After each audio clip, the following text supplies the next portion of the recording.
Mr Chatterbox by Roger Hargreaves.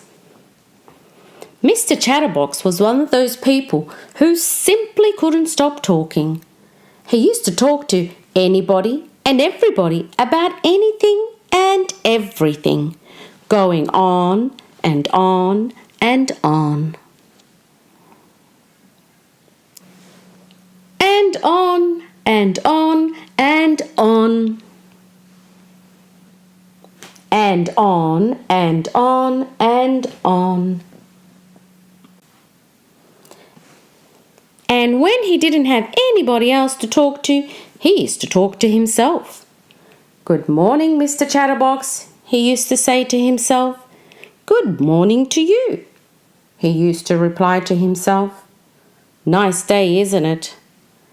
"Yes, it is for the time of year," and so on, and so on, and on and on.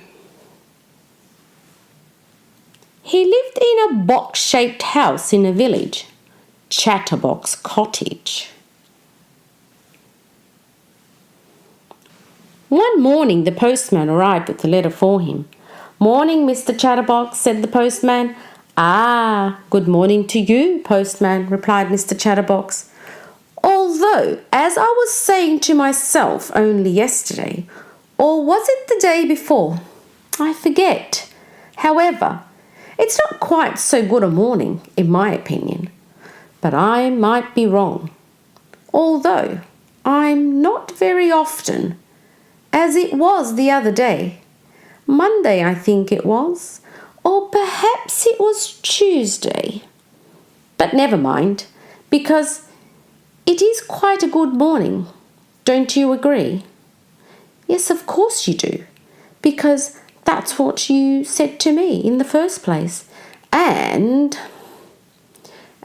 he went on and on all morning, and the poor postman was late delivering all his letters.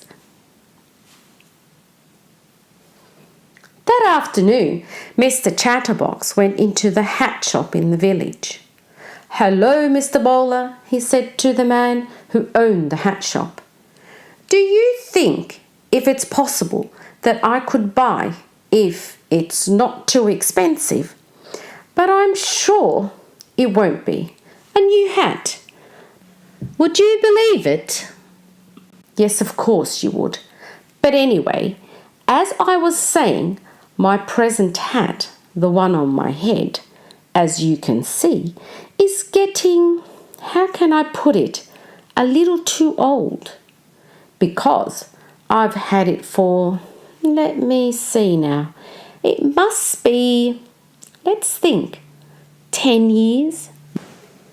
No, I tell a lie. It can't be that long, or can it? Well, yes, it could be.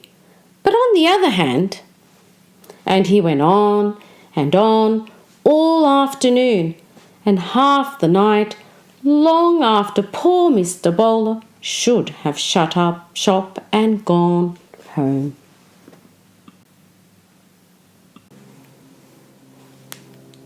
Eventually, when Mr Bowler managed to get a word in edgeways, or was it sideways, he promised to order a new hat for Mr Chatterbox.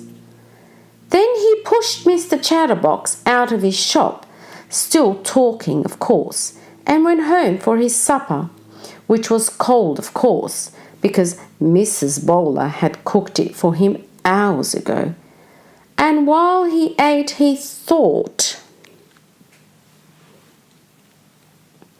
Exactly 1 week later, the new hat for Mr Chatterbox arrived in a smart red hat box. The postman delivered it to Mr Bowler's shop.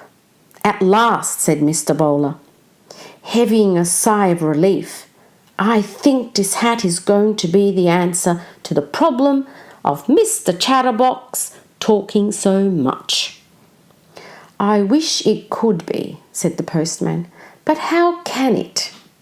"Because," replied Mr Bowler, "this hat is a magic hat." "Oh," replied the postman, who didn't quite understand. same afternoon, Mr Bowler took the new hat round to Chatterbox Cottage. "Oh, goody," said Mr Chatterbox, seizing the hat box and opening it.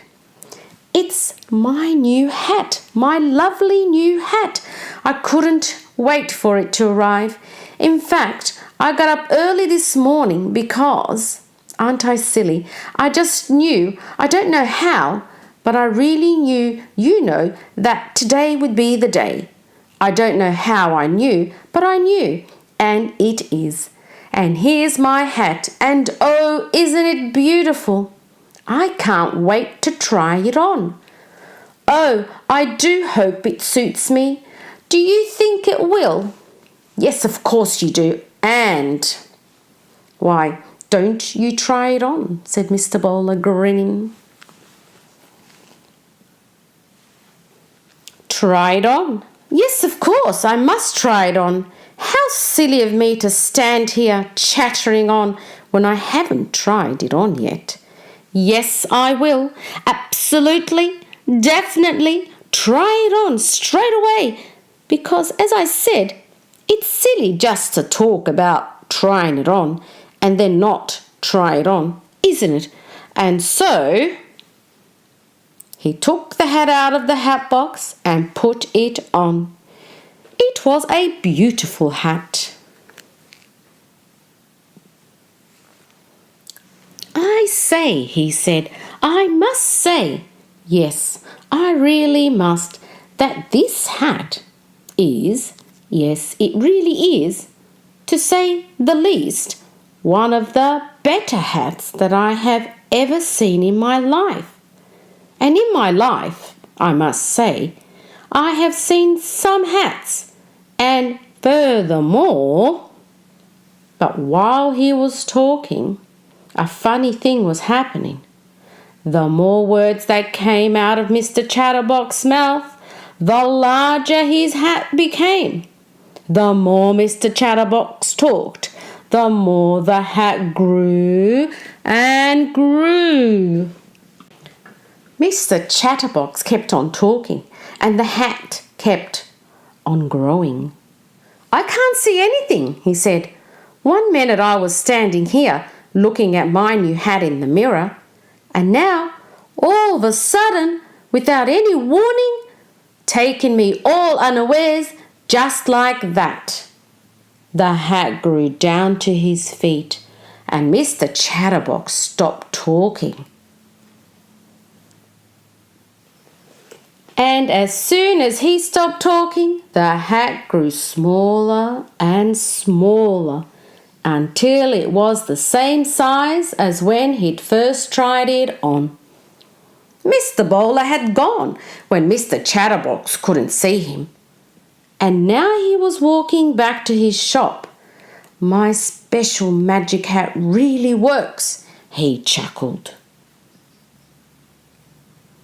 The following day, Mr Chatterbox was out for a walk when he met the postman in the village. "Hello, postman," he said. "I say, do you like my new hat? Have you ever seen such a fine hat? I'm sure you never have." "What a hat!" and— But you know what was happening, don't you? The hat grew and grew and grew. The more Mr Chatterbox talked. "Now I know what Mr Bowler meant by a magic hat," chuckled the postman. And he went on his way, leaving poor Mr Chatterbox speechless. He thought, thinking, not talking, thinking. And do you know something? That hat taught Mr Chatterbox his lesson, and these days he doesn't talk half as much as he used to, or even a quarter as much. And you know the reason for that, don't you? Yes, of course you do. But keep it under your hat. Press the button below to subscribe like and share.